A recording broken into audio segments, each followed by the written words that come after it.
tanong ko lang po, papaano po ba na yung mga problema ang dumadating sa buhay ng bawat tao maging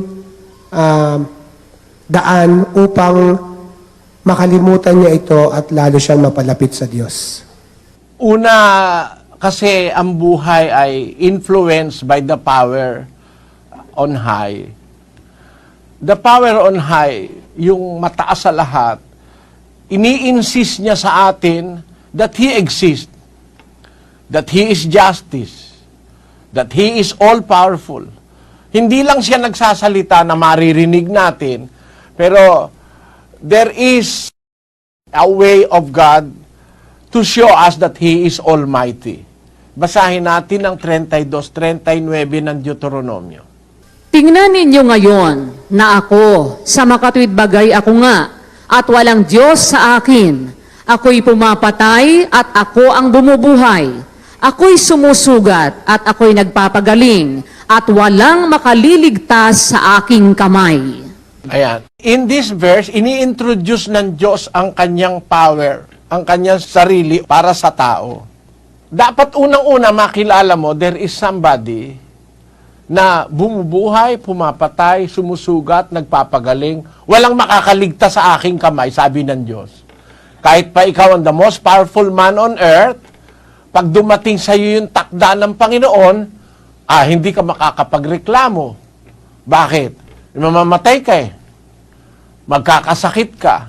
Kahit ikaw ay presidente pa, kahit ikaw ay huwes pa, kahit pa Chief Justice ka ng Supreme Court, dadating sa buhay mo that you will experience one day that there is a God na sumusugat, nagpapagaling, pumapatay, bumubuhay.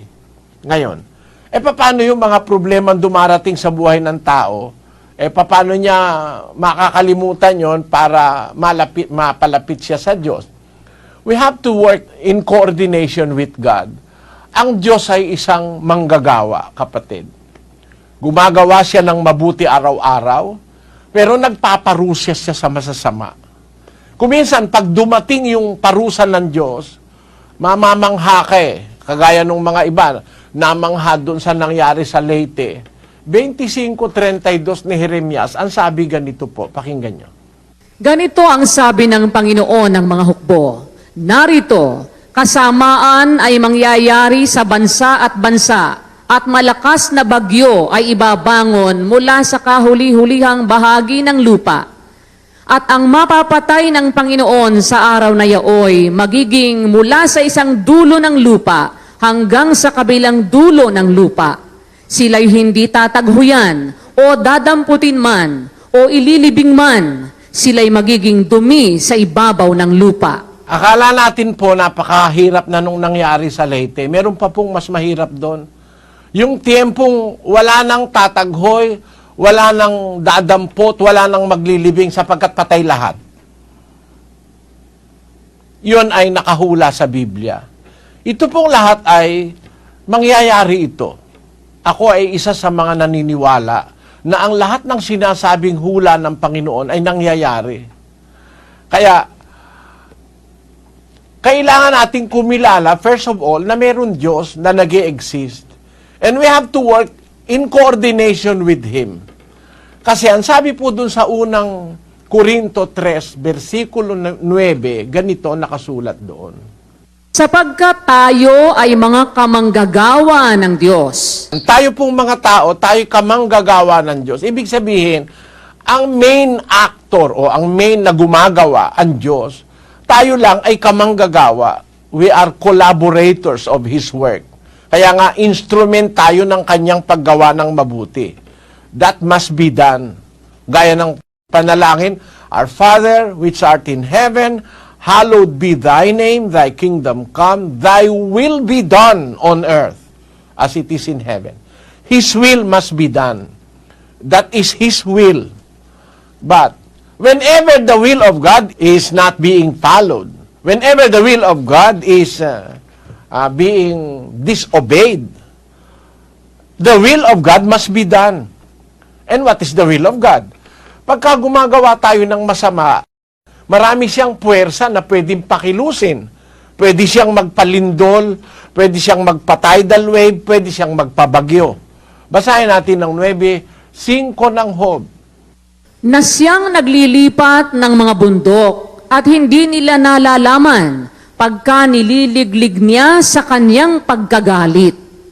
Na siyang umuuga ng lupa sa kanyang kinaroroonan at ang mga haligi nito ay nangayayanig. Yung paglindol po is a manifestation of God's wrath. Galit ng Diyos yan para magpaalaala sa tao to remind you na merong nag-i-exist na Diyos na hustisya. Yung pagdating ng tidal wave, kagaya nung napakaray kong narinig ng mga kwento, 9:6 ng Amos. Siya na gumawa ng kanyang mga silid sa langit at kumatha ng kanyang balantok sa lupa. Siya na tumatawag ng tubig sa dagat at ibinubugso sa ibabaw ng lupa. Panginoon ang kanyang pangalan. Ayan. Ang Panginoon ang kanyang pangalan. Siya na gumawa ng balantok sa lupa. Alam natin yung balantok yung curvature of the earth, which sometimes is impossible to believe na bakit magyayari na ang earth naka-curve na ganon, yung tubig niya na nakabalot sa earth, yung mga ocean natin, naka-curve din yan, may curvature yan, because the earth is round. Kaya sabi ng Biblia, siya ang gumawa ng balantok sa lupa. Pero kahit na may balantok pa, may hindrance para yung tubig sumalunga dun sa balantok, nagagawa ng Diyos yun. Natatawag siya ng tubig sa dagat para ibugso sa ibabaw ng lupa. And nobody can resist that. Nakita natin ito sa Leyte. A sample ay nangyari sa Thailand some years back. Ngayon nangyari sa Leyte. Yung mga tidal waves, yan ay manifestation ng God's wrath. Ngayon, paano tayo, kung dumadating ang problema sa buhay, paano natin makakalimutan yun, na mawawala, mapapalapit tayo sa Diyos? Let us take everything that happens as a lesson to learn. Matuto tayo sa nangyayari sa buhay. Ang problema, pinaparating ng Diyos to tell us something. Kaya ka nagkaganyan, masama kasi ginawa mo Eto, kaya ka nagkaganyan kasi nakalimutan mo na ako Yan, ginagamit po ng Diyos yan for us to think that we do not owe our lives. We do not manage our lives. There is somebody higher than us that will always do His will in accordance with justice, equity. Laging may ibabalance ang Diyos And that will finally happen doon sa araw ng paghuhukom. Ngayon, para makalimutan natin yung mga problema sa buhay, mapalapit tayo sa Diyos, 4:6 ng Filipos ang sabi. Huwag kayong mga balisa sa anumang bagay, kundi sa lahat ng mga bagay, sa pamamagitan ng panalangin at daing na may pagpapasalamat, ay ipakilala ninyo ang inyong mga kahilingan sa Diyos. Ang Diyos naman pwedeng pakiusapan Sabi niya, kung mabalisa kayo sa anumang bagay, ipakilala ninyo ang inyong kahilingan sa Diyos sa pamamagitan ng panalangin at daing na may pagpapasalamat. Yun ang natutunan ni kapatid na Daniela, sinasabi ko sa kanya, ang solusyon sa problema, kapatid, kasing lapit lang ng tuhod at ng sahig. Luluhod ka lang. Luhod ka lang pagka hirap na hirap ka na, luhod ka, tumawag ka, may Diyos. I believe.